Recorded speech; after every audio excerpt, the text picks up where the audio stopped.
When you talk about developing an integrous lifestyle, practically what does that look like? So for me, one of the big things that Katya and I have done, and that I actually did before I even met Katya as a single person, was develop an internal list of value systems. Mm-hmm. So for me, values like generosity, values like kindness, values like faithfulness, all those things are big deals for me. And so I began to develop an internal list of values about how I'll treat someone else in front of me that has governed and shaped how I live, so that I can be fully integral, so that I can live fully in line with those values. I think the other thing for me that's been really helpful is making sure that my boundaries are not me-centered, but Jesus-centered, and that in the way of life, interruptions happen, which means I have to live in a place of adaptability. And I think very often when we commit to the process, we have this plan that we think is linear,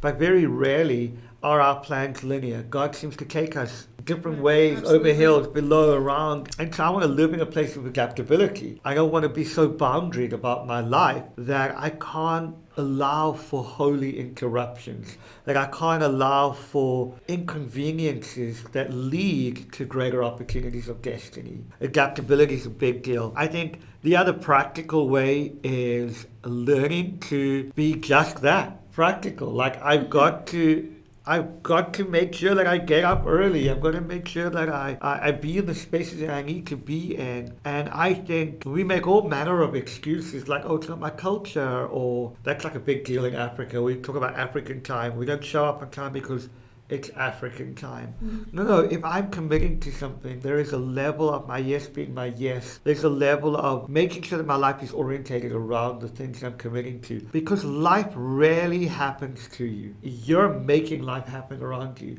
And it's really important that you lean into a practice and a process that helps govern and shape your life. So for me, right now, it is my kid piling into my bedroom at about 5:30 in the morning. We all have snuggle time, talk about the day, and then we get going. My time with Jesus happens a little bit later because life is crazy. Sometimes he will interrupt me at 4:30 in the morning to be praying, because that's just part of the joy of relationship. And so living an adaptable lifestyle, living a lifestyle that's okay with change, even if your personality is not. I think the other thing in terms of living an integrous lifestyle is pursuing the main thing as the main thing. And for me, the main thing really is my relationship with Jesus. And so I've got to make time for it. I've got to shape my life around that. I've got to be inconvenienced by that. I've got to actually love Jesus. And I think very often we can adapt a cultural